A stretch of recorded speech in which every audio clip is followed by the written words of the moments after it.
seconds. Charles Barkley. Johnson around his man. Drives his Gregory scores. So Lamar Jackson just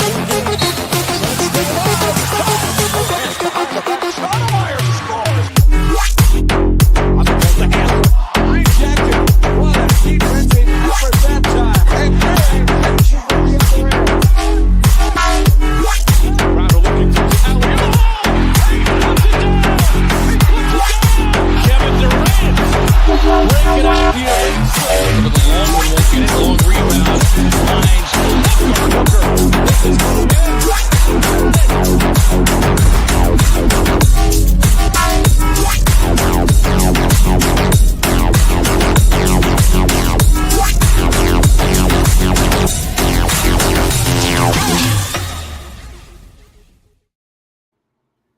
Welcome back, Planeteers. It has been a minute. I think, as I was telling Bruce, I think it was a month and a half, and now Bruce already just noticed the first of the show as I was getting ridiculed mercilessly by Suns podcasters about a week ago. But we have had about 6 weeks off, roughly.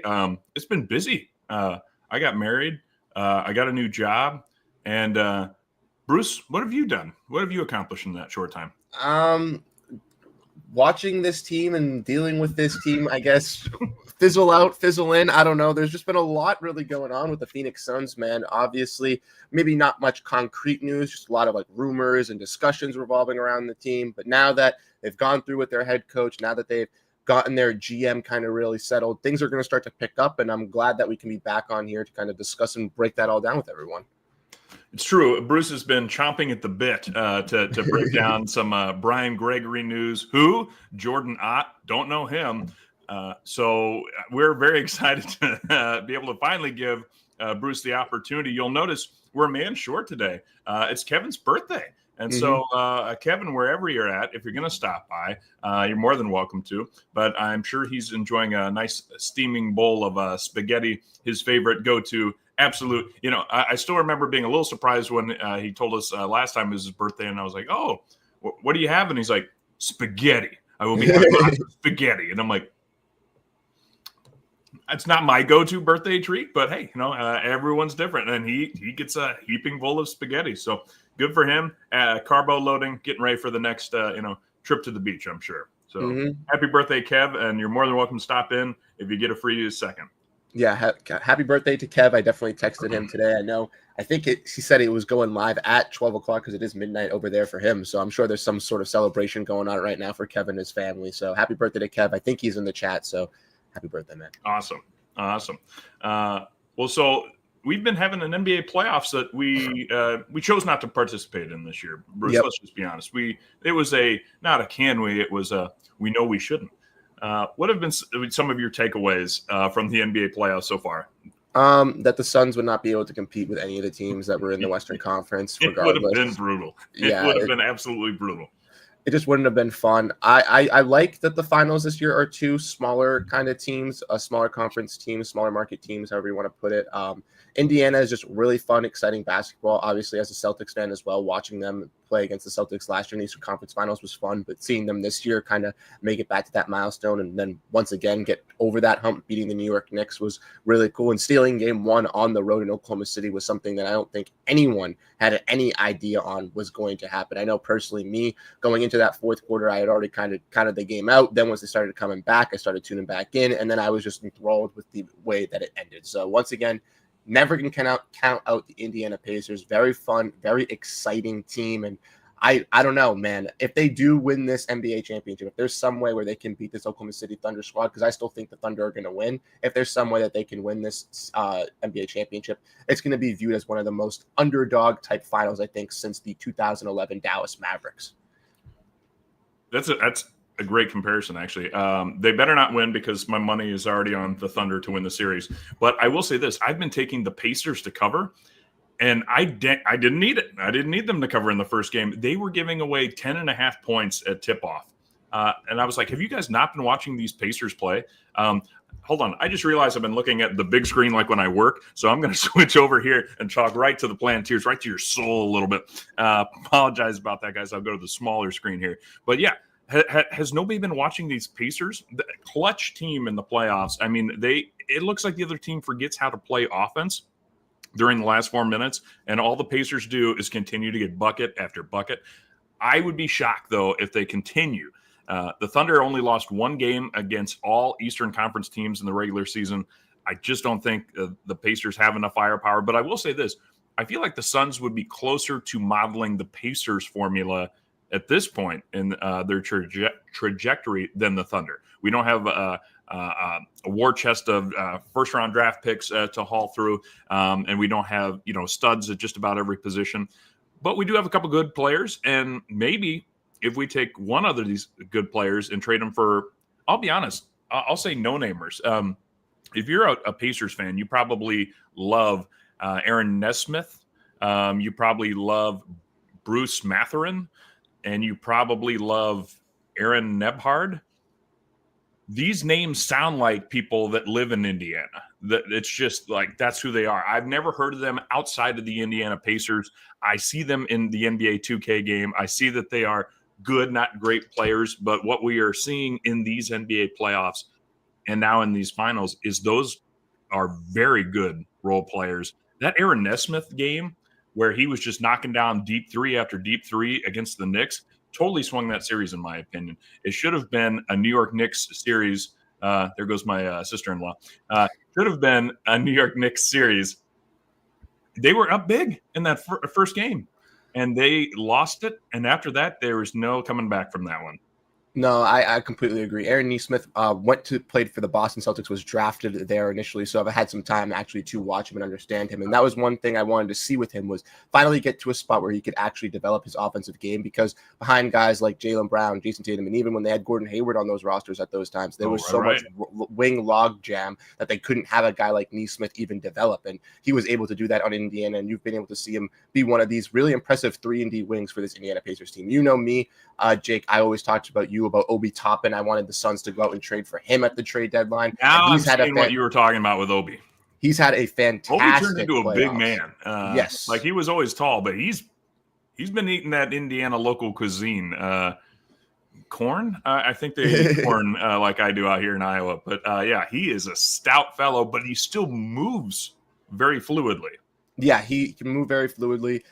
I remember in that Knicks series when they were coming back, I told my friends that were from New York that were clowning me about the Celtics, like, watch out for the Obi Toppin revenge series. He is going to come back and get you guys. And even in those games, that game one where they came back, he was getting put back dunks. They weren't protecting the rim at all, like from Obi Toppin. And that's the type of style, like you mentioned, that the Suns kind of need to get. Now, unfortunately, I don't think that they're going to be able to kind of replicate this Indiana team as much, just because they're a different type of play style. They are a fast-paced team. But I do see with like Devin Booker kind of being that underrated superstar in a lot of eyes compared to like a Tyrese Halliburton, if you can put the right pieces around him that can fit this type of role, or realistically fit this new direction or new culture of the Phoenix Suns, like you mentioned, getting some guys that I think are maybe having some untapped potential or even some lower pieces in a KD deal to, I guess, see if they can grow or develop around Booker. I think that's the key to seeing what this new direction Suns can be with Jordan Ott, with Brian Gregory, and all that stuff. Mm-hmm.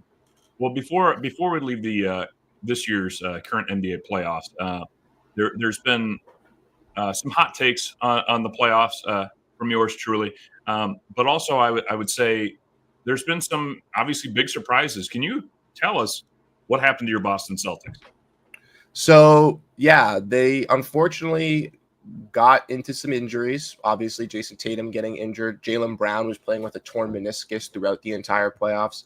And Kristaps Porzingis was dealing with an illness that they just could not seem to figure out. And it seems to me that after the season had ended, that Brad Stevens said that Porzingis's illness will be fine at the end of the season and will play in Euro basketball this offseason. So I'm thinking that it was just kind of the illness hitting at the worst possible time. If Porzingis was able to have a week or a week and a half off to kind of come off this illness and kind of recoup or rehab, I think he would have been able to get back to at least, 60, 70, maybe even 80, 100% for the Celtics team.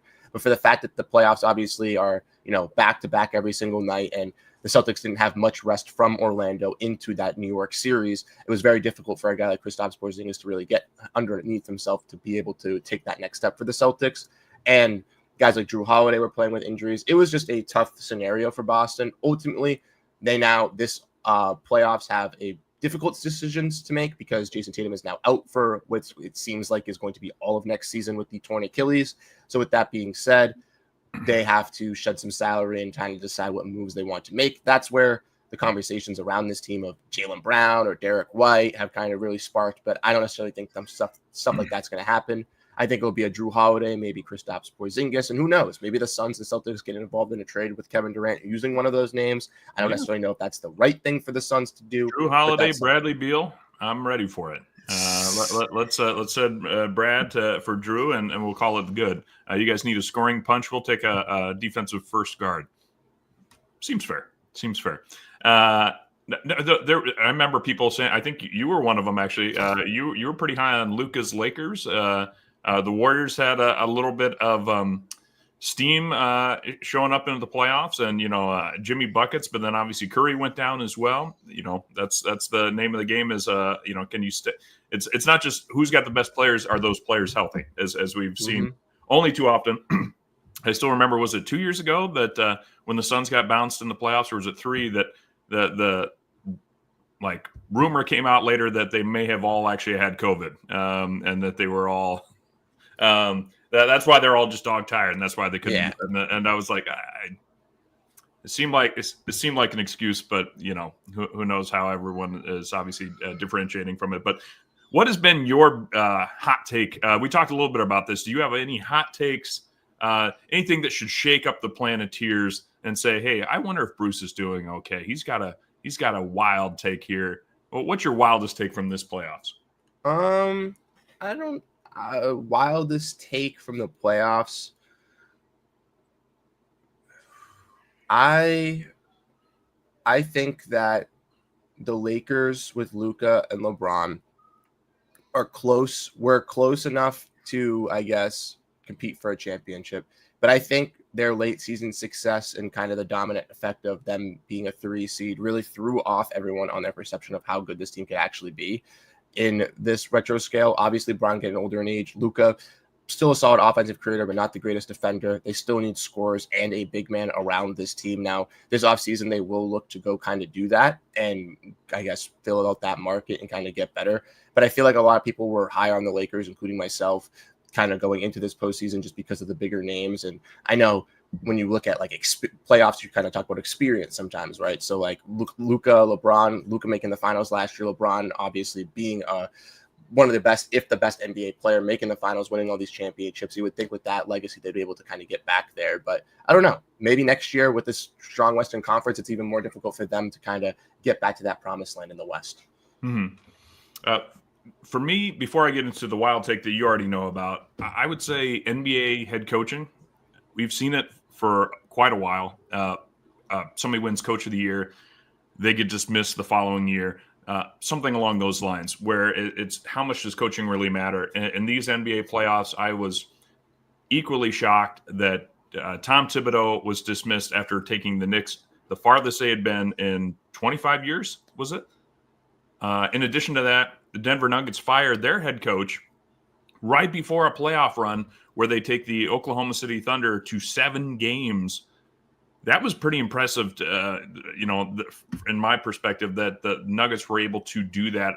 How shocked would you have been if the Nuggets were able to fire a head coach and then go win a title a month or two later? That would have definitely kind of put me on edge of what were they doing wrong, because clearly with Mike Malone, there were a lot of issues of playing the young guys and getting some of those defenders in. And we saw in the playoffs, those guys with David Adelman were actually able to play guys like Julian Strawther and Peyton Watson, and actually had some big time moments. The Denver series was the closest series to Oklahoma City that we've seen so far, right? And they're the one team that's kind of put them on the edge, and they were the ones that went through that late roller coaster of emotions at the end of the season with firing their head coach. So I think that if they were able to do that, that would have been very shocking for the NBA and would have once again just kind of showed how important Nikola Jokic is, and how dominant he really is, because Shai Gilgeous-Alexander might have been the best player this season. That's why I think he deserved the most valuable player. But I think Nikola Jokic to his team is a more valuable player than obviously Shai Gilgeous-Alexander is for the Oklahoma City Thunder.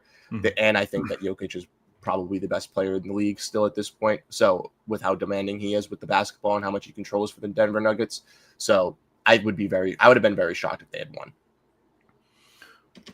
And we've always heard that the New York media market can be absolutely brutal. I don't know if you guys are just nicer in Boston than they are in New York, but the day after the heartbreak collapse from the Knicks against the Pacers, there was articles coming out that the team's really frustrated. All the players are really frustrated with Karl Anthony Towns and his inability to really understand the rotations that he needs to be a part of in defensive schemes. That he can be a good defender, but he doesn't understand the nuances, and therefore they're always trying to help bail him out. And then, of course, a couple days after that, Tom Thibodeau gets fired, and it's like, I was very curious what the explanations were going to be, and what's essentially come out is that his refusal to change his schemes, and when he finally did change his schemes, it did work, but it was always too late to do it, and essentially that they think, he was always too slow to change. They would have done even better if somebody is a little bit quicker on the draw on some of this stuff in terms of playing Mitchell Robinson, more or less minutes, playing Josh Hart too many minutes, they thought. It was just kind of interesting how quickly the New York market's like, this is our Knicks. We're going all the way to, man, it's Karl Anthony Towns' fault. It's his coach's fault. It's everyone. I'm sitting there. I'm like, gosh, if that was the Suns, if we had made it all the way there, I mean, granted, we'd be like, we should have won it all. But there would have also probably been like, we'll get them next year. Everyone come on back. We'll have some fun. Yeah, New York, their market is very polarizing with how they obviously take basketball. When they beat the Boston Celtics and made the NBA or conference finals for the first time in 25 years, they threw like parades in the streets. Ultimately, then to just not even make the NBA finals. So, like, obviously high and low, very emotions with them. With the Tom Thibodeau stuff, I wasn't really that shocked. As you can kind of see, even when looking at guys like Mike Malone or like Budenholzer, Frank Vogel, we're kind of getting out of this old style kind of coach that is my way or the highway, doesn't really listen, doesn't make changes. You look at Mike Budenholzer, didn't play the rookies, didn't do all that, had those problems. That's why he's gone. You look at Tom Thibodeau, you mentioned not making adjustments, or when he did make adjustments, making them late. He teased that double big lineup of Mitchell Robinson and Karl Anthony Towns, I think dating back to game 3 versus the Boston Celtics. I don't believe he used it as a starting lineup until the Pacers series, until game 3. So that's a problem right there. I'm 90% sure as well that Josh Hart went into the office and told Tom Thibodeau, hey, run the double big lineup, which basically takes him out of the starting lineup. So if a guy in the starting lineup is telling you, take me out for the success of our team, and you're not listening to that, what does that show you as a head coach? Obviously for Tibbs, great defensive mind, got them back to their promised land. You have to kind of, it stings for that moment that it had to be this season, that it had to happen. But clearly for New York, their fundamental style of running 7 or 8 guys and just sticking to that isn't going to, I guess, work in this modern version of the NBA. You look at the Pacers, you look at the Thunder, I think both teams ranked 10 deep in their game 1. That's where the league is going, not playing your star players for 45 minutes a game and having Jalen Brunson be absolutely tired. I'll be honest, I'm a little surprised about that. I feel like with the kind of player empowerment era and I'm going to take the next game off, I'm going to rest, I need to rest my legs, and this talk of, 82 games is too much, and then you look at the old, older leagues, older players that were like, yeah, we did that, and we played 38 minutes a night as well every night, and if you were sore, you still went out there and played it. I'm curious. I feel like it's gone too much in one direction. I feel like it's going to come back around to the middle a little bit, because I think these guys, they're they can play heavy minutes, especially in the playoffs. However, I think you're right. We saw this a little bit with Mike D'Antoni to a degree when he was going 7 to 8 deep in the regular season with Eric Pikowski. Is that the Polish rifle? Was one of our best bench players on the Phoenix Suns during the 7 seconds or less era. Tom Thibodeau has a little bit of that, although he does a little bit more of a heavy grinding style. And so I think it really does wear some guys down. He also just did not have a lot of options. I mean, when you are playing Landry Shamet in the playoffs, I'm sorry, that tells you what we already know, that you don't have a lot of options to go to when you're like, Landry, help us out here. But let's talk about the elephant in the room, and that is that Julius Randle certainly had a better playoffs than Anthony Edwards. Why do you think Anthony Edwards struggled so much? Is he just afraid of the limelight? I don't think that. I think Anthony Edwards was better than Julius Randle this playoffs. That's why I was laughing a little bit. But shout out to John for being here in the chat. Thank you for coming in. But Julius Randle, I will say, speaking on him, had a big turnaround in this playoffs because for the last couple of seasons, he's been viewed as a playoff dropper. And for this playoffs, he was a playoff riser in some instances. Besides the conference finals, really, he kind of fell short in those kind of moments there versus the Oklahoma City Thunder. Besides that, he held his own and looked like a solid 2 option alongside Anthony Edwards and well worth that player option that he's going to be getting of $40 million next year. Okay. So Julius Randle shot better, had a higher offensive rating. He rebounded better, and Anthony Edwards got more minutes. But you say that Anthony Edwards is the better player. Yeah. All right. It must be one of those things where you just have to know. But the stats. I think there's an argument to be made that Anthony Edwards is not. I'm going to say it this way, because I don't even know if I believe everything I just said either. But now I feel, because Voida is just so like, how dare you even think outside the box? He's trying to make me own it. Julius Randle, I think, came into the Timberwolves team and it was, oh my gosh, this guy's bad. We gave away Karl Anthony Towns. This is bad. And now I think Randle actually proved that he can be a very strong contributor. And I also think that Anthony Edwards is the best offensive player on a defensive team. The example I gave was back to the NFL, was like the Seattle Seahawks. That Anthony Edwards is the Marshawn Lynch, but really it was the Legion of Boom. It was that heavy Seattle defense that enabled the offense to continue to just kind of do what they do. I think the Timberwolves, if they're looking to take that next step, they need another offensive player. Probably not Julius Randle, because I do think the lid is on him. But I do think that Julius Randle proved that he can be that he's a better player than what his reputation had preceded him to be. So I'll say that, and I'll just say that Anthony Edwards disappointed me in these NBA playoffs, and I'm so excited that he did, because he is one of my current modern-day NBA villains, right up there with Luka Doncic, just because I'm a Suns fan, and so I can't like him either. Okay, because I was going to say, I mean, Anthony Edwards, back-to-back years, took a team to the Western Conference Finals with 2 different co-stars alongside of him. I was really impressed that Rudy Gobert dragged Anthony Edwards to 2 Western Conference Finals. But, what can you expect from one of the most dominant defensive players of the year, multiple-time defensive players of the year? You've got a Mike Conley up there. You got Jalen McDaniels locking people down. Absolutely. Oh, yeah, sure. Of course, Anthony Edwards, he chucks up shots like nobody's business.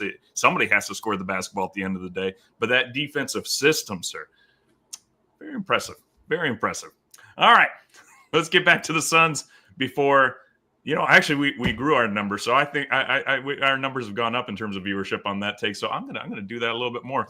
Side note, it should have been Jeff Green as somebody that we also acquired, and Patrick Ewing should definitely have been our new head coach, because who the hell is Jordan Ott? But before we get there, let's give a shout out to today's sponsor. Just kidding. Let's talk a little bit about Brian Gregory. I don't have a drop for him, so let me see if I can just I don't even think I've got his picture up. I don't. I thought it was his picture. It's just the announcement on. If you go to Getty Images, you can find him. Yeah, that's true. Okay. If you go to Getty, because I use Getty to do my videos, and I have to use Brian Gregory. So if you go to Getty and type in Brian Gregory, he'll pop up. There he is. Yeah. We'll use his Wikipedia. How about that? Sounds good.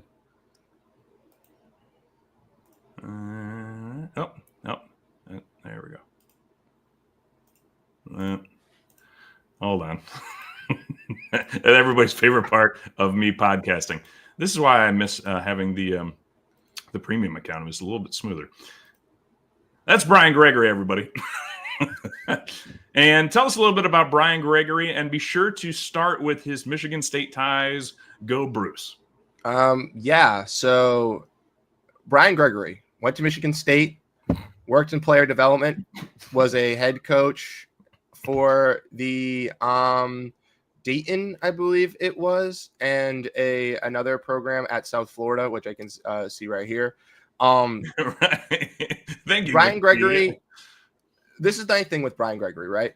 Compared to Jordan Ott, is obviously the red flag. It is a question mark because Jordan Ott has coaching experience, and I can get into that in a little bit because I wrote an article about him. So when talking about Jordan Ott, I know a little bit more. Brian Gregory, obviously a new face, someone not really that we don't really know, kind of coming in here. They promise change, and he's been a part of the program. Yes, he has been. I even realized that he was already in the franchise. Yes, I thought we plucked him out of nowhere. No, he was a player development guy, I guess, in the system for the last year or two, I guess. So when Ishbia kind of came in, Gregory was one of his buddies that kind of came in, did some player development. Gregory was said to kind of be a big focus point of the draft last year with guys like Ryan Dunn and Oso Ighodaro. So Arizona Republic reported that he was pretty big with Dunn, Oso, and also Colin Gillespie's development. Yep. So that's some good things to hear. Obviously, we know the Suns they want to compete. They still want to win, but they're not going to go out and trade for guys like KD or Bradley Beal this offseason. They're not going big star hunting or big star fishing. They're realistically going to be looking for guys that are, haven't hit their potential on a rookie contract in a trade, or just some like fringe rookie younger guys, maybe like when we get into some teams like the Spurs, like a Devin Vassell or a Keldon Johnson or something like that, right? So you're jumping ahead of me with the Spurs rumors, but having a guy like Brian Gregory to, I guess, instill and work with those younger guys, and even guys like Dunn, Oso Ighodaro, Colin Gillespie, whoever they pick at 29, whoever they pick at 55, I think is great because he's going to have a little bit of development. Now, obviously, there are some red flags. There obviously are some questions revolving around him. Didn't have the greatest press conference introductory where he just basically gave yes answers and didn't really go much into detail. But it's a lot about alignment, vision, and identity. And I will say this, though. He also mentioned culture quite a lot as well. Yes. That was the other big one. Yes, but those four things, obviously, everyone's been joking around about, but it's so nebulous. I mean, that's like, where do you see yourself in 5 years? I see myself hopefully making more in the role that you hired me to do. But you're supposed to say, I don't know, just really driven by my own personal development and really, helping this organization to the next level. He gave those kind of answers. He was still, I think, a little bit in interview mode. But I can see it. But are you – let me ask you before we get to the Jordan Ott stuff. So are you nervous that this is as I tweeted out, the Phoenix Spartans moving forward? I know a lot of people made that reference as well, so I want to give them credit. But I actually finally created an image with AI, so I was very proud of myself. Yes and no. With Gregory, kind of going back to it, at this press conference, he seemed very nervous, which I kind of understood. And I tweeted out when he had his press conference, like, he seemed nervous. I would be nervous, and so would everybody else if they were in front of this Phoenix Suns media having to talk about what they're going to do with this team, specifically when they're in a new role and they haven't been in a prominent front office role or haven't been, in front of these types of situations like that. So personally, I'm going to give him the benefit of the doubt until I see him make some moves. My major quarrel with the front office has always been with Matt Ishbia, right? Trying to figure out, what was the main issue with the Suns? Was it Matt Ishbia? Was it James Jones? Was it Josh Bartlestein? We're all trying to figure out what it really was. James Jones is now gone. Josh Bartlestein is still here, even though we were getting changed. Now, like you mentioned, all these Michigan guys are in the front office, right? Brian Gregory from Michigan State. Obviously, Matt Ishbia from Michigan State. Josh Bartlestein from Michigan. I believe there's two other people in the front office as well. I know that there was a tweet about it, but one of the guys Thomas played for the Detroit Pistons, Michigan. Someone from the front office came from the Pistons front office and now is with us or something like that too. So there's a lot of Michigan connections, and maybe this is Matt Ishbia doing his thing, right? He came in 2 years ago, didn't really have his team in front of him. Maybe this is why he's now doing this. And it does definitely raise some concerns for me because I don't know if you saw the newsletter with him and how he's going to be more hands-on and all that stuff, but that's definitely a little bit weary. But besides that, I'm willing to trust Brian Gregory and see what he can do first before I really jump to any conclusions on what he's doing. I think my major concerns right now are kind of with Matt Ishbia. I like that take. My concern is that whoever had this job, nobody's coming in with a magic wand to be like, Bradley Beal's contract is gone. Congratulations. Nobody is going to get a massive haul for Kevin Durant or Grayson Allen, Royce O'Neal. There's not a lot of quick and easy solutions, unfortunately. And so I get the perspective that Matt Ishbia wants to bring in people that he trusts from cultures that he's been a part of. He was a part of the championship team. Granted, he was the last guy off the bench, but hey, he was there when Brian Gregory was an assistant coach. And so I actually, there was an article that basically, I think it was Arizona Republic as well, that mentioned that, it's okay to be nervous about this, but to understand that Michigan State does have a culture. And when you think of Michigan State basketball programs, you do think competitiveness, you do think of hard work. And the article, the opinion columnist talked about, like when you think Miami Heat or New York Yankees, or, when you think of certain sports franchises, you fulfill that identity, you find that, that culture. And, that's why we're looking at, was it Chris from the Miami Heat? Chris Quinn. Chris Quinn, thank you. Looking at Chris Quinn, we thought maybe we need that Miami Heat culture that really fizzled out at the second half of this season. So I get it to a degree. I think a lot of us have worked with really fantastic people in our own personal careers where it's like, I would love to work with them again because I know I can trust them to do a good job and to put in that extra effort, as opposed to be like, oh, I'm here to collect a paycheck and do an okay job, and then I'll be looking for the next one. I feel like this is a little bit more like he's calling his band of brothers up and being like, guys, I need you now to help fix some things. I'm a little disappointed that so quickly the Suns fan base, I feel like, has started to sour on Matt Ishbia to a degree. No, don't get me wrong. I've gone out there and I said, hey, $2 hot dogs, this guy's a saint. And I haven't even had one of those hot dogs yet, so they might actually be terrible. But the fact that he's done that, he worked to try and get more to kind of break up he fought around the regional sports networks to try and get the Suns programming to be more accessible to folks, so the games can be more widely viewed. I think he's doing a lot. The Ring of Honor, bringing back some of the classic Suns players to put them into the Ring of Honor. I feel like he's doing a lot of things that we should like.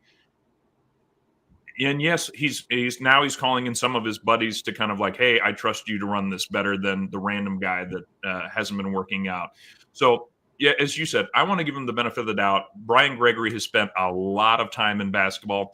But I remember when the Suns thought Lon Babby, just because he was a player's agent, would be fantastic in the front office. And that was it Lindsey Hunter that was our coach for a little bit of time after a very short stint as player development. So I'm okay with trying some new things.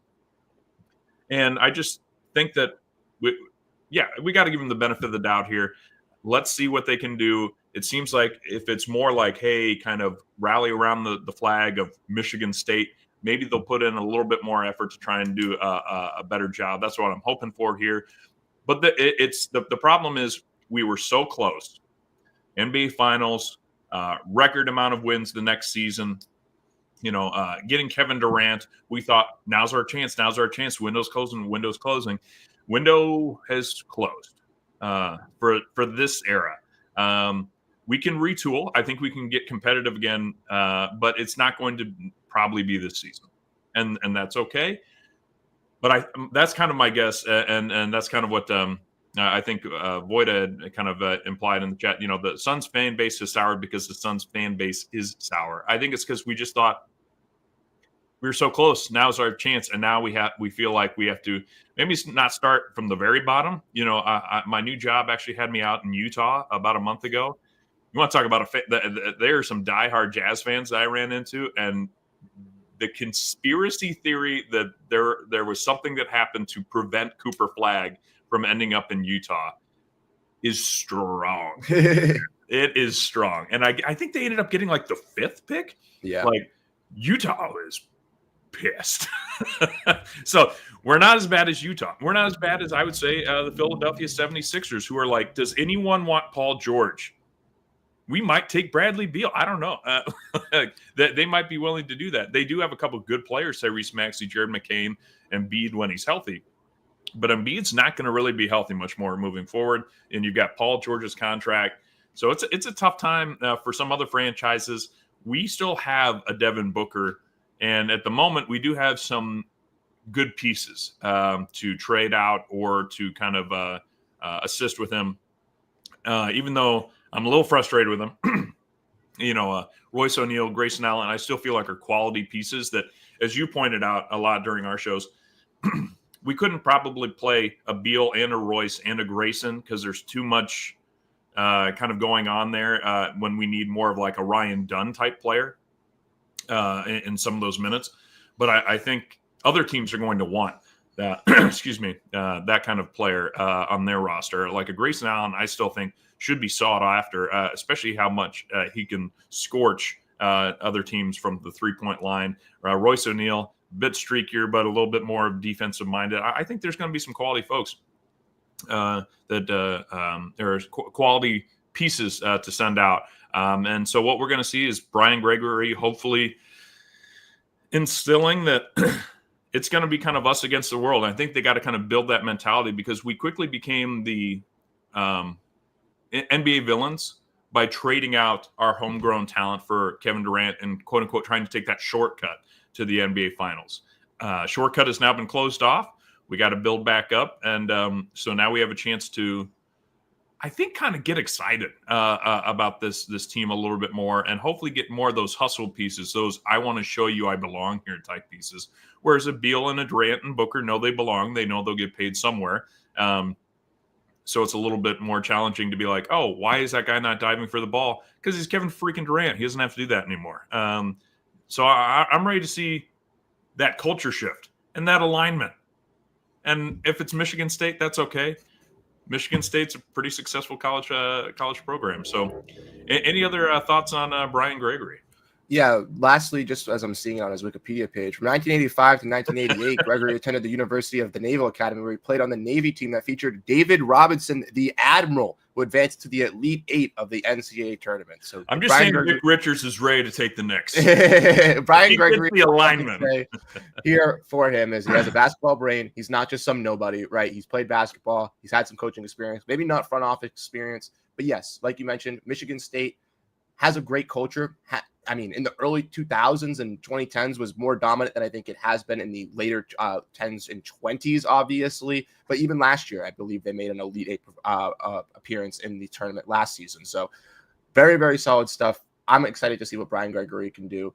Like you said with Matt Ishbia, a lot of questions revolving around him on if he's making the right moves or what he's not, if he's going to be with him being more hands-on, what that's really going to entail for the Phoenix Suns, as we've already kind of seen. That's not really the truth because he's already been hands-on, but yeah, I'm excited to see hands-on with those $2 hot dogs. I mean, come on. If he's making it easier for you to enjoy a game, I still feel like that's kind of what you want from ownership. Well, that is true. That is true. I'm not going to fault him on that. I know that, from someone who doesn't live in the area, I know that ticket prices are rising. So I don't know how fans really, season tickets prices go up. So I don't know how fans really feel about that comparative to what the basketball product is, obviously.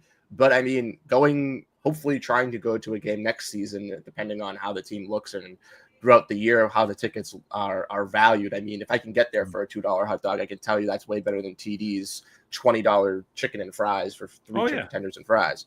Yeah, I last game I was at a little over a year ago in Phoenix, but I think it was like a $12 or $14 beer. It was just like you quickly find out that you'd rather just go across the street and drink at the bar and watch it on the 20 giant flat screen TVs than sit in the row 40 sometimes. That, and also I cheer too loud for some of the Phoenix crowd because I don't know, there's a lot of snowbirds that go down to Arizona, especially in the winter. Now, this was a playoff game, I remember. So Says Jay was actually with me. And I was apparently cheering too loud for some of the adults that kind of wanted to do more like golf claps. But I'm like, dude, it's the playoffs. If I want to scream at Zion Williamson, I'm going to. And let's give a shout out to the birthday boy himself, who's was he taking a big puff right there? Or is the celebration already started? Pass. No celebration yet, you guys. We're waiting till the morning to go out. So just some beer. Oh. I don't know if it's beer or something. Were you opening it with your teeth again? No. Now I have a can opener. Oh, okay.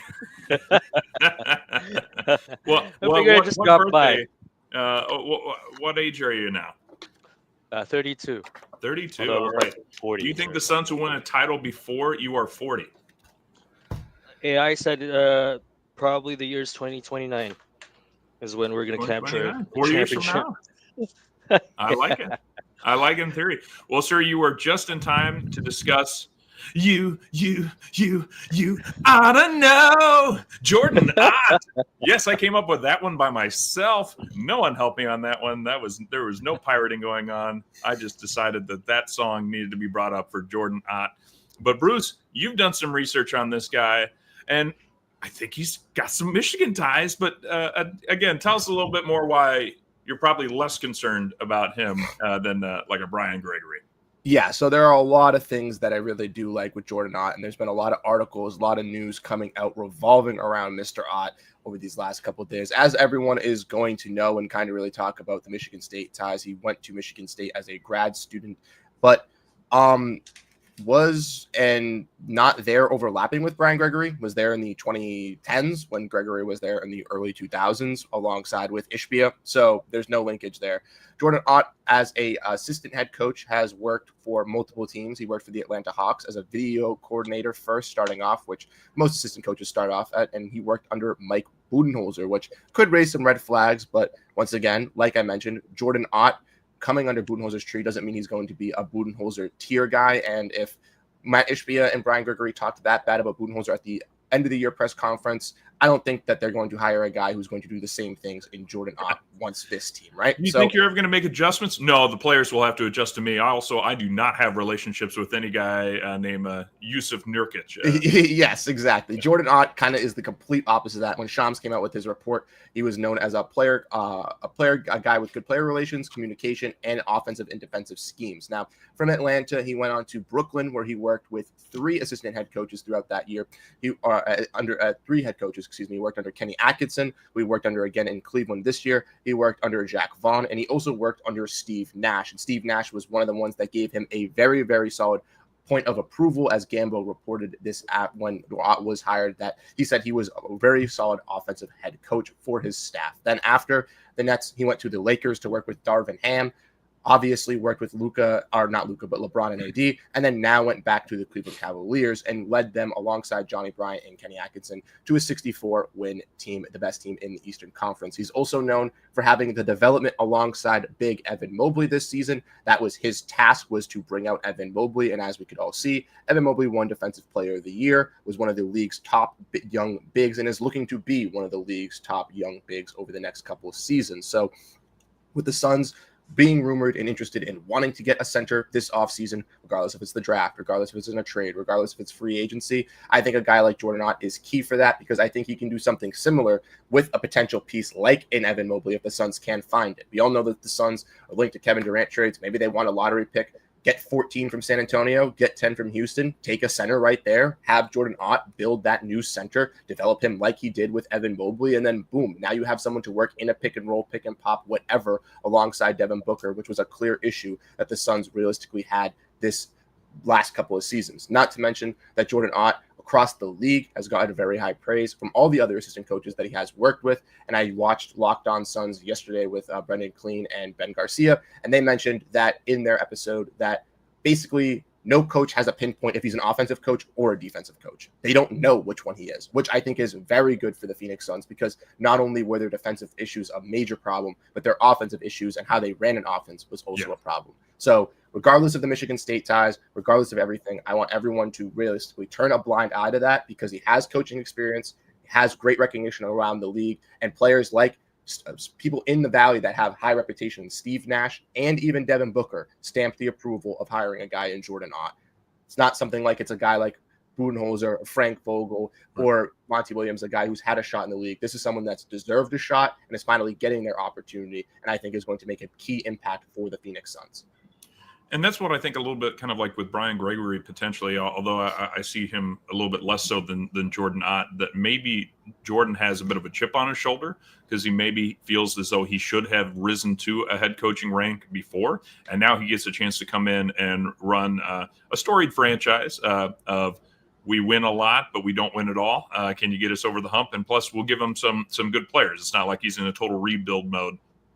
So I'm kind of excited for Jordan Ott. I was never a big Budenholzer guy. I had to really kind of like convince myself. Like I still remember when Vogel came in, and I was kind of more okay with Vogel than I was with Bud. And then I remember, oh well, yeah, the defense was okay, but he didn't unlock us on offense. That's why we're getting Coach Bud. Coach Bud's going to really unlock us on offense. And I felt like we took a step back in both offense and defense under Coach Bud. And obviously, we didn't even make the playoffs. So I continue to apologize to Coach Vogel. But, Vogel and Coach Bud, they've had their titles. And with Coach Bud, for example, he got his title and then he took a year off.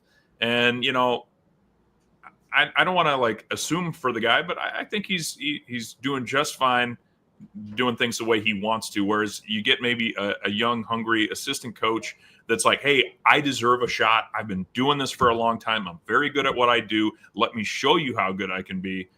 Maybe have that kind of chip on the shoulder that he wants to really empower these players to take the next step in their own personal development. So I'm more excited for Jordan Ott than I was for Coach Bud. But Kev, you're the birthday boy.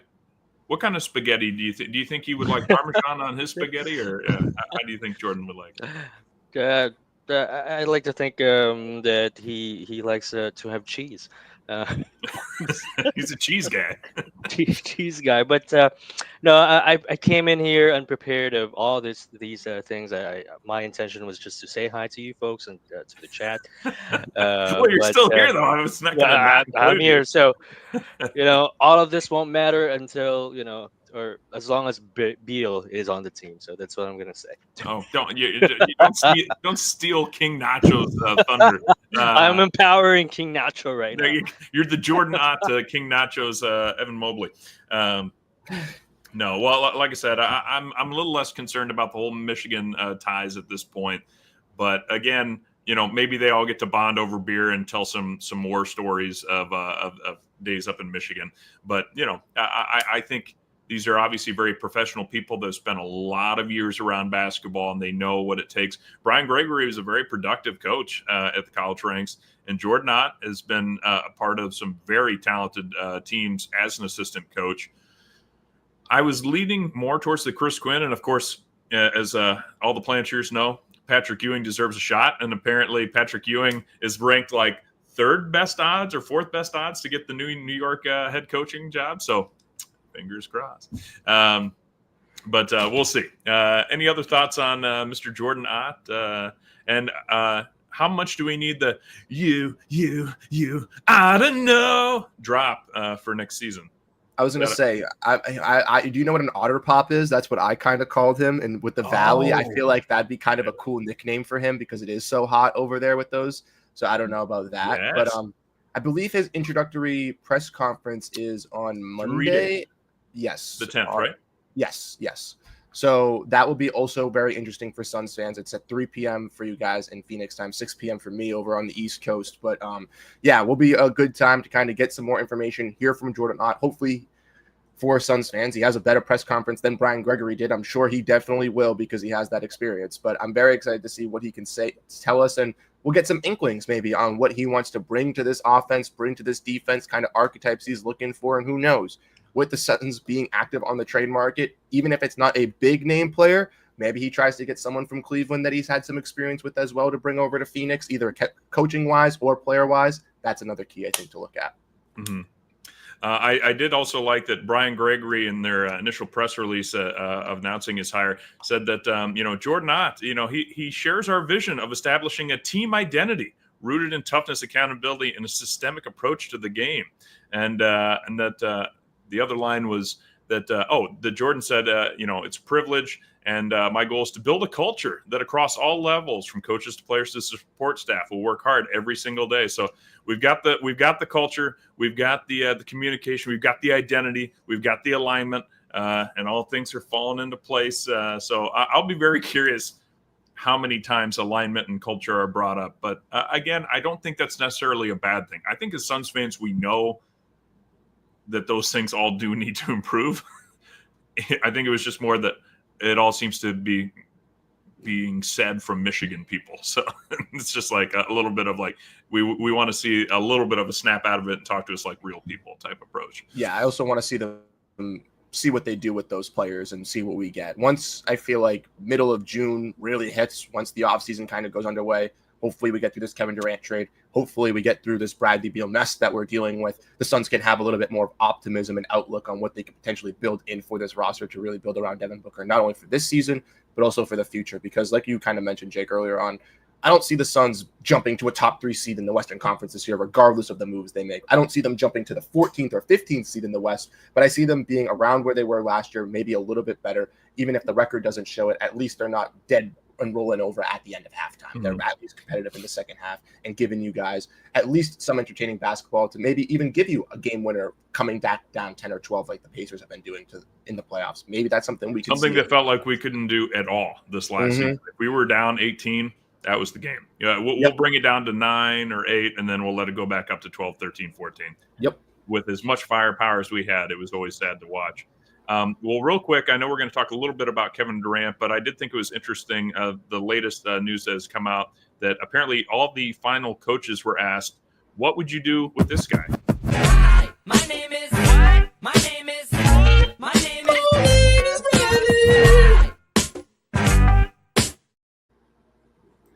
And of course, Gambo had tweeted out on June 5th, a couple days ago, they do not want him back, but he is untradeable. And if he does not agree to a buyout, they may be stuck with him. One of the questions they asked candidates during the coaching cycle was what you would do with Beal. They 100% don't want him and are looking to get out of it. Now, of course, our own John Voida has broken down options on how to approach a buyout.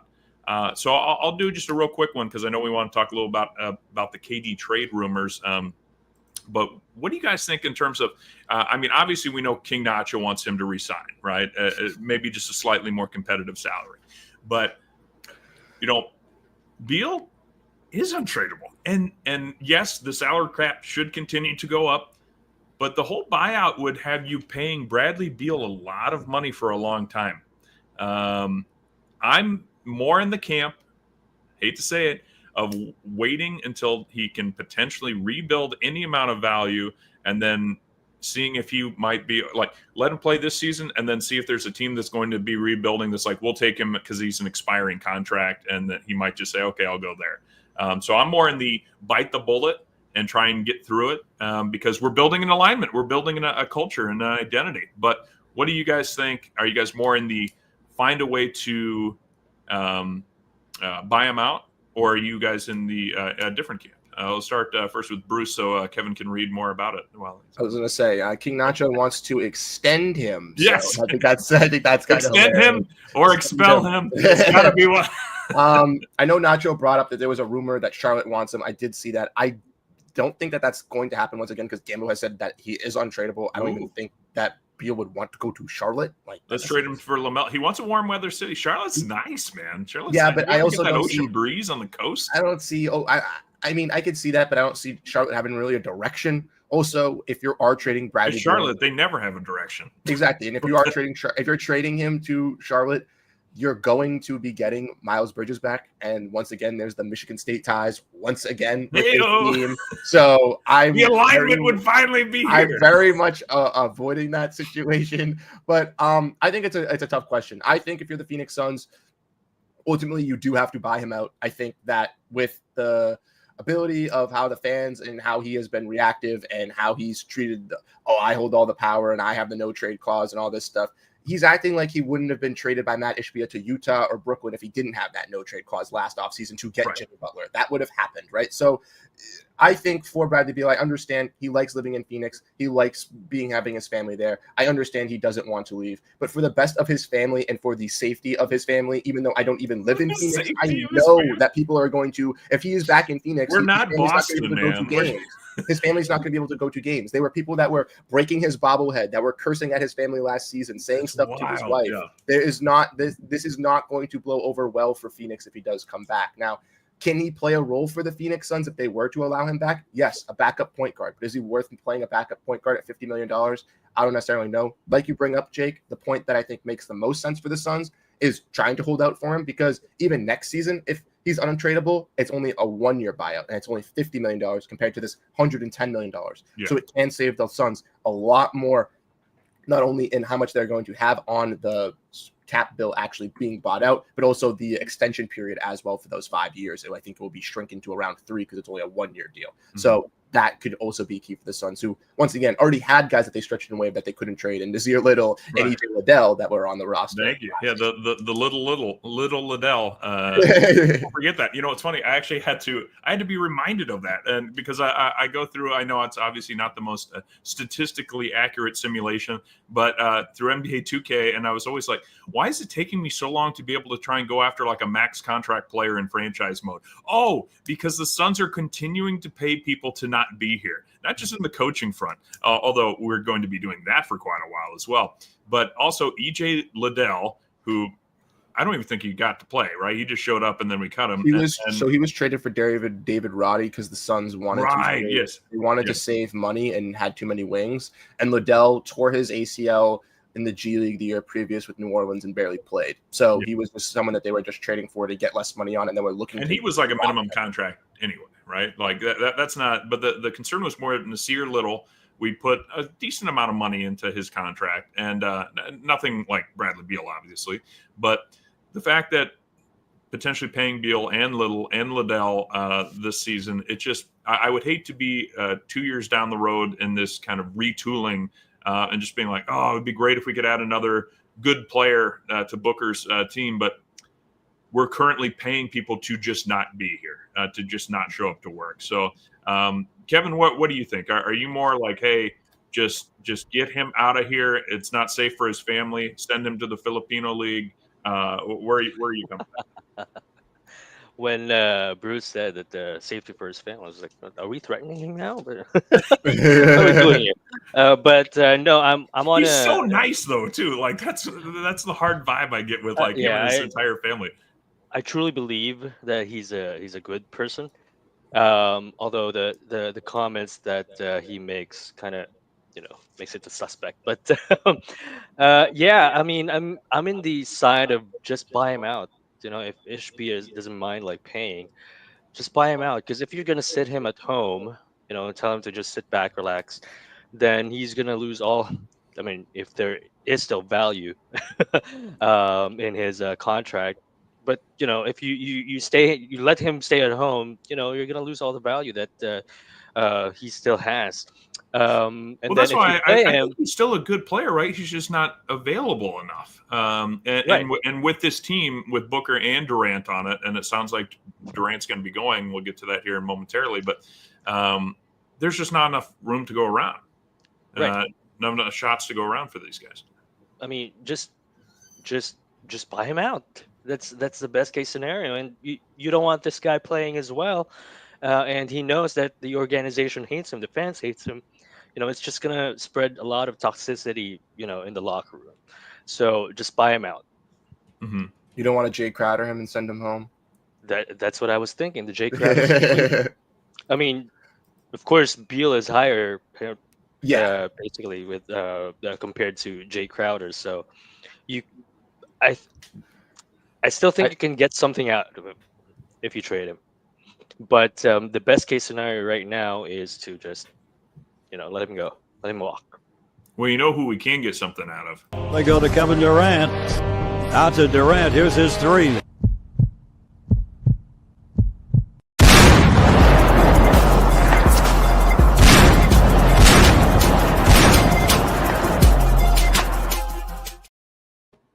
Although the Houston Rockets are desperately grasping at straws, saying they're waiting as the Suns continue to lower the asking price for Kevin Durant, other teams are stepping up to the plate saying, we do want Kevin Durant and we will play ball. And Gambadoro said the Clippers are being mentioned. The Spurs, according to a source close to Kevin Durant says, I think I'm going to San Antonio. I'm going to play with the Spurs. Of course, we've seen talk about the New York Knicks and the Minnesota Timberwolves as well. There's been some talk, of course, about how much we can get back for Kevin Durant. It's not going to be the King's ransom that we sent out for him. But Kevin Durant, as shown, is still a very talented player. Just didn't work on this team. So what do you guys think? Where's Kevin Durant going to end up, and which potential trading partner are you most excited about? first, I want to give a shout out to JC for recognizing my shirt of Danny Phantom in the chat here down below. So shout out to JC in the chat here for my Danny Oh my Phantom God, shirt. what a youngin! What a youngin! Yes, sir. Yes, sir. But anyways, I JC, think he should have a Johnny Bravo shirt if he really. I do have an old Cartoon Network shirt with Courage and all like the old ones, and I have a Rocket Power one too. I don't know if you know Rocket Power. That's like early 2000s, late Nickelodeon, 90s. like the skateboarding kids Yep. and like surfing. Yep. And, Yeah, I I have remember Rocket Power. Then I have those shirts too. But Spurs, number one team, like you mentioned. I wrote about them as the perfect fit for Kevin Durant trade on Brightside about a month ago, and I still am agreeing with it. They have the wings to compensate back in a trade. Harrison Barnes, a Keldon Johnson, depending on when the trade does happen for the Suns. They say they want to trade him before the draft. Makes it a little bit more difficult, obviously being a second April team and Kevin Durant making $51 million compared to $54, which he would be making in July 1st after the draft. Makes it a little bit more of a tighter leash for the Suns to acquire salary. Suns can only take back 2 contracts from San Antonio at that point. If they were to wait until after the draft, they could take back 3 because they would be a first April team with waiving Martin, and Micic can take back more money, and they have more flexibility with Durant making $3 more million. But San Antonio is the team to keep an eye on out for me. I think Devin I'm going to stop you real quick. Sorry, real quick, just in case the Planeteers missed that part. So there's going to be a lot of changes, obviously, in these contracts, as we've talked about. Cody Martin's contract is not fully guaranteed, partially, and I think Nick Richards is partially guaranteed as well, although he's pretty low at just $5 million a year. But the Vasily Micic is a team option that's going to be removed. And then obviously, if the Suns can trade off a Grayson Allen or a Royce O'Neal, we get under that second apron then, and that really starts to open up the flexibility because remember, it was second apron. It obviously, as we learned only too much. I feel like this was the year of like accounting for Suns fans. Like we all had to learn how Excel spreadsheets worked, and every Suns podcast was like, okay, but you can't do this because it has to match dollar for dollar. And it's like, oh my gosh, why doesn't this work? But that there's going to be a few guys that are for sure not coming back to this team, or if they do, it's substantially less money. So that's what he's talking about in terms of opening up that flexibility prior to a Kevin Durant trade. Yeah, and Martin and Misic's deals are the 28th, I think 28th and 29th of June. So they're right at the end of June. So it's like kind of close. Now, obviously, the Suns can still do a trade with Kevin Durant because I do think they want a lottery pick. They haven't really come out with that really per se, saying that 100%. But a team like San Antonio has not only the number 2 pick, which I think will be untradeable, but the number 14 pick that the Suns could go out and get. Houston, obviously linked in the trades, has the number 10th pick that they can go out and get. I even saw yesterday Toronto was mentioned as a potential destination for being interested in Durant, but I don't see Durant wanting to go. He's to not Toronto. going there. Yeah, exactly. I don't see him wanting to go to Toronto. Like that was just. He did say he wants to like play at the end of his career over in Europe or something. But I did watch an interview of Thaddeus Young saying it's kind of tough to play in Toronto because you have to go through customs every single away game. When you come back, you have to go through a massive amount of security just to like get things done. I just feel like Kevin Durant would be like, "I'm over it, man." Yeah, chill. I mean, regardless of how much he likes Drake, I still don't think that's influencing him to want to go play in Toronto. So, in my opinion, I think he'll want to stay in the U.S. I think San Antonio makes sense for the fact that it's close to Austin, where he went to college.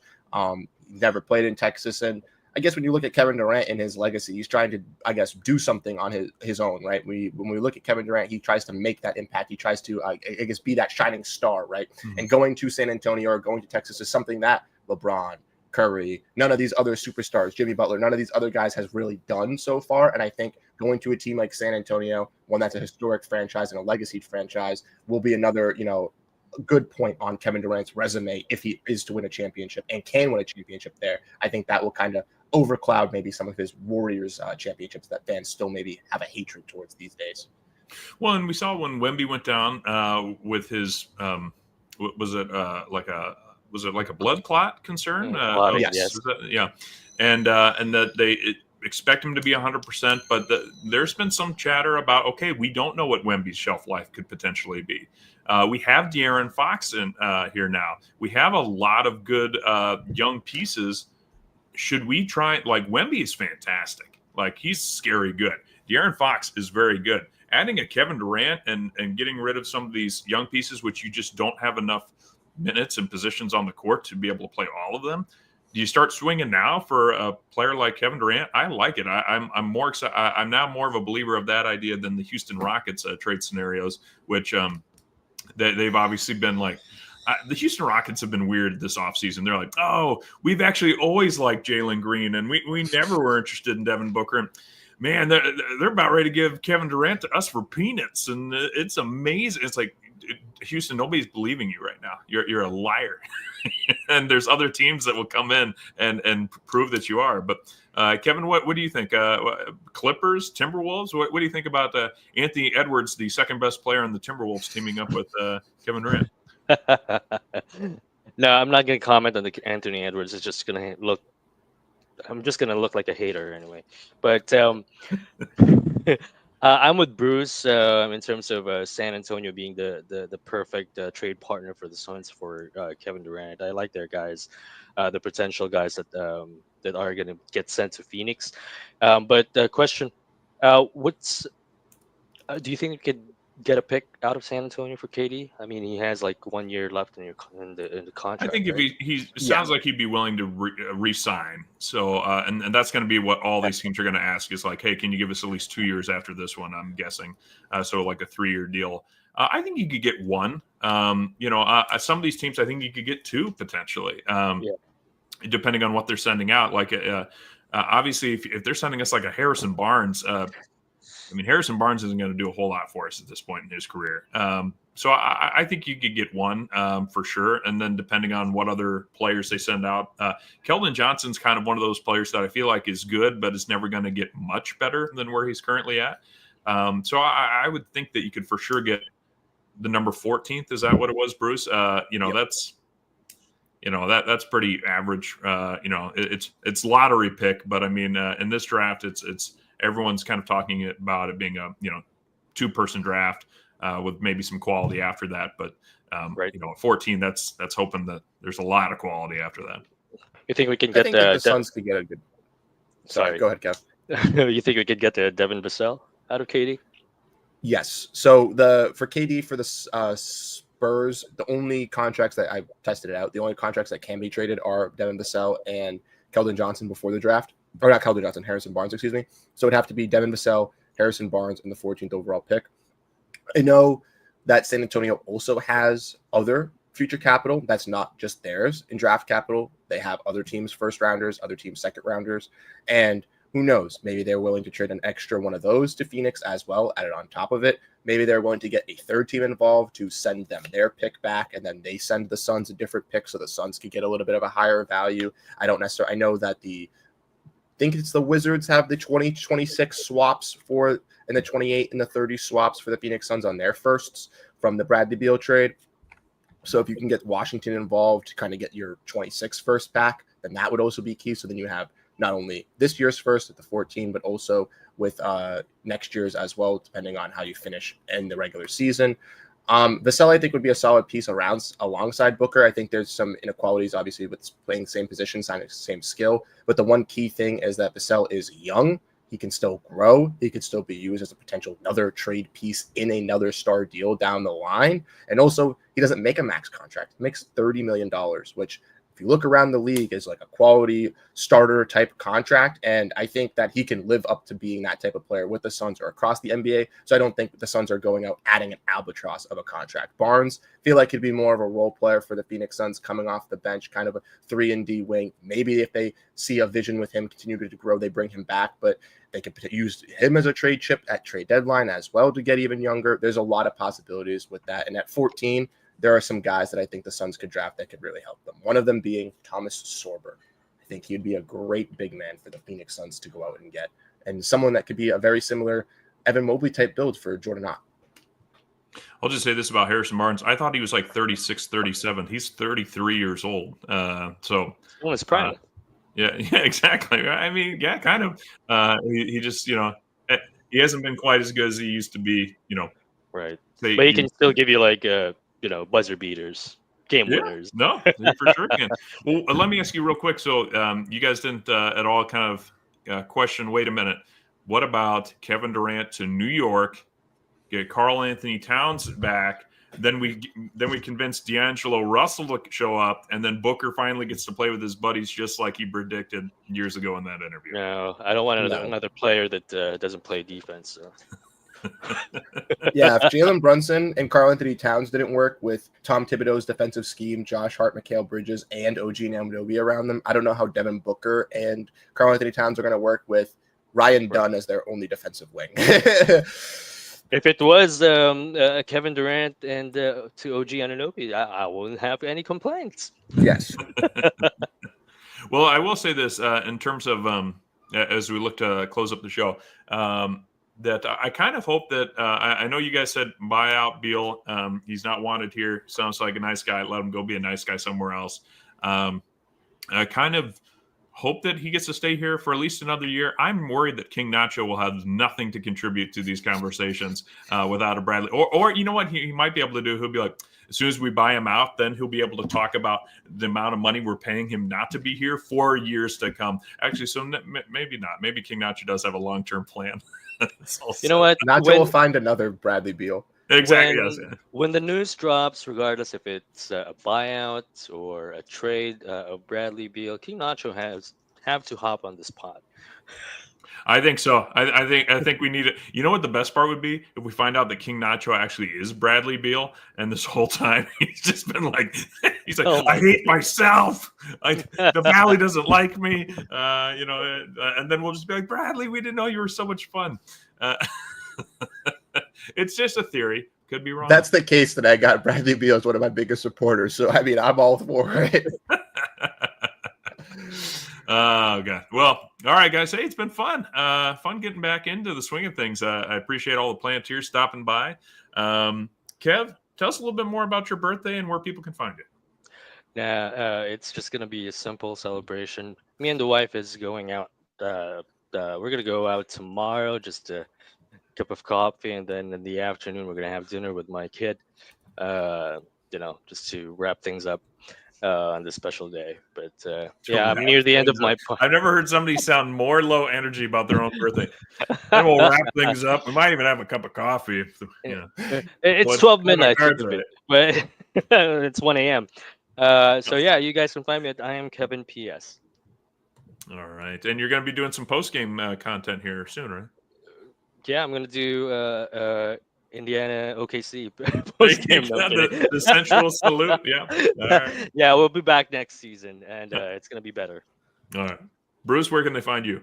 Awesome. So you can follow me at Bruce Velez on Twitter and or Blue Sky. You can also check me out on YouTube here at Suns Planet Pod, alongside Suns Digest and Celtics Digest, according to the Digest media platform. On Suns Digest, we have live streams every single Thursday at 6 p.m. Eastern, 3 p.m. Pacific. So definitely come by and check out those. We have some special guests and just a lot of stuff talking about the Phoenix Suns over there. You can also find my work written for the Phoenix Suns on Bright Side of the Sun as well, where I also have gotten some cool articles coming up, and one coming out tomorrow ranking the tiers of Kevin Durant trade likelihood. Every single team on the likelihood of trading Kevin Durant. So a very fun article. And also started up my personal channel once up again, where I talk about the NBA as a grand scheme of things on Switch City, looking at NBA offseason breakdowns. I broke down the Phoenix Suns in yesterday's video, but I've also broke down 14 other teams already across the league. So definitely, if you're interested in that, definitely check that out. But yeah, just a lot of NBA content kind of coming out through my sphere. So if you like the NBA or like the Suns or like the Celtics, definitely give it a check. Bruce is his day job is pretty lax, is what I'm getting from this. The amount of basketball content he can create is something that I just cannot. So I will be, but I do have big news. And guys, I have to ask you, I'm about ready to submit my very first Bright Side of the Sun article. And I've got a question for you guys before we sign off. What kind of soup? Do you guys like soup? You guys soup guys? You like soup? Nice bowl of soup? No. 50-50. What was that? Of all soups, are you just 50-50 on soups in general? I'm just like, I like certain soups, but I'm not like a big soup guy. I like soup on occasion when it's cold. Exactly. Yes, I'm not asking you to have a bowl of soup in July, but when you switch to soup mode in Boston, some clam chowder or something like that. I know the Philippines have good soup. Kevin, are you a soup guy? Just occasional. Oh, my goodness. Okay, well, then you guys are going to hate my article. But my question for you guys is, what do you think Devin Booker's favorite soup is. Chicken noodle. He's a chicken noodle guy. Yeah. Who's not a chicken noodle guy? That's the real question. Well, yeah, it's true. Mushroom soup, maybe. Mushroom soup. Okay, on that note, yeah. If we're not even going to try, you can read my article on which soups would go with which players, because we talk a lot about food on Sun's Planet. You know, we think it's a big cultural opening of the door. So That's a great debut article. you know, I think Boyd was like, "There's no way you actually do an article on that." I'm like, "Get ready, pal. I'm submitting it." So we're gonna do which soup for which Sun coming up. So you can follow me at Fallen Founder and keep an eye out, because that's where the article is gonna get listed under, is under Fallen Founder. With that, thanks, Planeteers. We'll see you again later on. Wherever you are, whatever you're doing, stay with us as the Suns get set to shine here on their home court. Here's Perry. Cigar Hurd. Here's the jump shot. Good. It's good. Al McCoy with you courtside. Pumped up a three. Shazam. He ties it. ADA. Al and Tim up here. happy birthday! Right. Yeah. I know it's a moment. Happy birthday, baby! Here's Cameron Payne out on top. Durant, three-pointer straight away. Shazam. I just want to take this opportunity to thank everyone in this arena this afternoon, to all of those that are watching and listening on radio and TV. Thank you for allowing me to tell the story of the Suns for 51 great years. That pretty much wraps things up here. And for one last time, this is Al McCoy saying thanks for being there. Thanks for being with us tonight. And from the Footprint Center here in downtown Phoenix, we'll just say so long for now.